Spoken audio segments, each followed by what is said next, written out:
తిరుపతి జిల్లా టీడీపీ అధ్యక్షులు. మీ దగ్గరికి నేను మళ్ళీ వస్తాను. నరసింహ యాదవ్ గారు నమస్తే అండి. నరసింహ యాదవ్ గారు, దేశంలో జరుగుతున్న పరిణామాలు కావచ్చు, ఆంధ్రప్రదేశ్ లో గత 5 సంవత్సరాలుగా ఏ విధంగా ఏపీ బ్రాండ్ ని దెబ్బతీశారో, ఇమేజ్ ని దెబ్బతీశారో మనం చూసాం. అదే విధంగా ఈ రోజు ఏదైతే దెబ్బతిన్న ఇమేజ్ నిలబెట్టడం కోసం ఏదైతే చంద్రబాబు నాయుడు గారు ఒక పరిపాలనా దక్షుడు, చంద్రబాబు నాయుడు గతంలో అనేకమైన ఉమ్మడి ఆంధ్రప్రదేశ్ రాష్ట్రంలో గాని, ఇక్కడ విభజన ఈ రాష్ట్రంలో గాని అనేక కార్యక్రమాలని, అనేక కంపెనీల్ని, అనేక విదేశీ కంపెనీలు కూడా ఇక్కడికి రాబట్టి ఏ విధంగా అభివృద్ధి పథంలో నడిపారో చూసాం. అదే 5 సంవత్సరాలుగా జగన్మోహన్ రెడ్డి పరిపాలనలో వ్యవస్థలన్నింటినీ కూడా నాశనం చేయడమే కాకుండా ఏ విధంగా ఇది చేశారో చూసాం. ఈ రోజు వెంకటేశ్వర స్వామి దయతో, ప్రజల ఆశీస్సులతో ఐటీ మంత్రిగా ఉన్న అనుభవం నారా లోకేష్ గారికి. అదే విధంగా ఈ రోజు యూత్ నంతా కూడా, ఎందుకంటే యువగలం పాదయాత్రకు సంబంధించి చేసిన తర్వాత ఏ విధంగా ఈ రాష్ట్రంలో యువతకు ప్రాధాన్యత ఇవ్వాలనే దీన్ని దృష్టిలో ఉంచుకొని ఈరోజు కేబినెట్ లో కూడా యువతకు అత్యధిక ప్రాధాన్యత ఇచ్చి నూతన వరవడికి శ్రీకారం చుట్టి మా జిల్లా విషయానికి వస్తే అనగాన సత్యప్రసాద్ గారిని ఇన్ఛార్జి మంత్రిగా కూడా నియమించడం జరిగింది.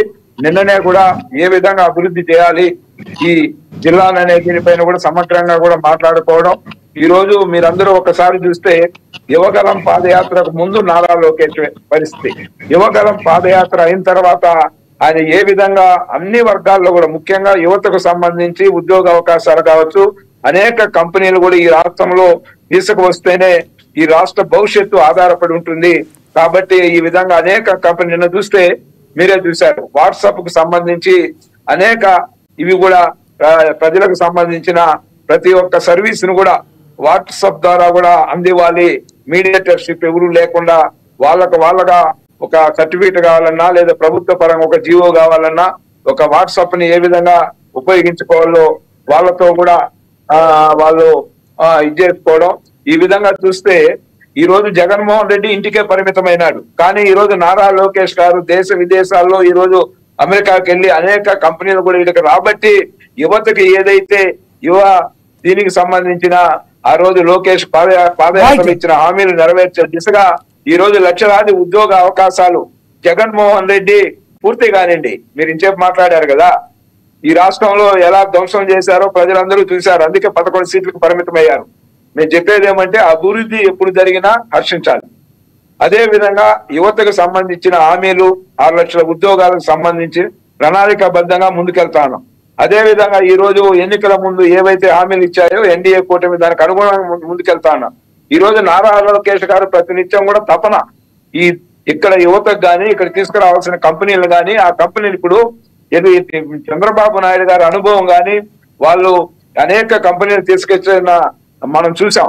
అదే పందాలో ఈ రోజు నారా లోకేష్ గారు అనేక కంపెనీలు నేడు తీసుకొచ్చి మన యొక్క విభజన అనే ఈ రాష్ట్రంలో ఈ గత 5 సంవత్సరాలుగా ధ్వంసం చేసిన వ్యవస్థలను సరిదిద్దే ప్రక్రియకు ఈ రోజు శ్రీకారం చుట్టారు. ఖచ్చితంగా కూడా నారా లోకేష్ గారు ఆధ్వర్యంలో ఈ రోజు విద్యా వ్యవస్థ కావచ్చు, అనేక ఇవి కూడా ఈ రోజు ప్రజా దర్బార్ చూస్తా ఉన్నారు. మేము ప్రజా దర్బార్ కార్యక్రమం ద్వారా అన్ని వర్గాల ప్రజలకు కూడా అందుబాటులో ఉంటూ ఎవరికి ఏమి చేయాలనే దాని మీద క్లారిటీగా ఆయనకి ఇచ్చిన ప్రతి అప్లికేషన్ కూడా జవాబుదారీగా వ్యవహరిస్తూ ఏ విధంగా ముందుకెళ్తూ ఉన్నారో చూస్తా ఉన్నాం. ఈ రోజు అనేక వర్గాలకి ఏదైతే పాదయాత్రలో లోకేష్ యొక్క యువగలం పాదయాత్రలు ఇచ్చిన హామీలన్నింటినీ కూడా ఒక్కొక్కటి నెరవేర్చుకుంటూ ఈ రాష్ట్ర అభివృద్ధిలో నిర్విరామంగా కూడా అలుపెరగని యోధుడిగా పోరాటానికి సిద్ధమైన నారా లోకేష్ గారికి ఈ రోజు రాష్ట్రంలో ఉన్న యువత అంతా కూడా మళ్ళీ వస్తా మీ దగ్గరికి. మనం ఒకసారి వరలక్ష్మి గారితో మాట్లాడదాం. వరలక్ష్మి గారు, ఏదైతే నారా లోకేష్ గారు ఉన్నారో సెల్ఫీలు దిగడానికి అమెరికా వెళ్ళారు, కానీ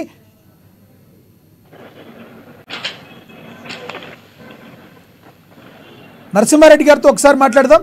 నరసింహారెడ్డి గారు, ఇప్పుడు వైసీపీ నేత ఎవరైతే మాట్లాడారో సెల్ఫీలు దిగడానికి అమెరికా వెళ్ళారు అనే మాటని మీరు ఎలా చూస్తారు? వైసీపీ నేత మాట్లాడిన మాటని అంత చీప్ గా ఉంటాయండి పాలిటిక్స్. వాళ్ళు ఏదైనా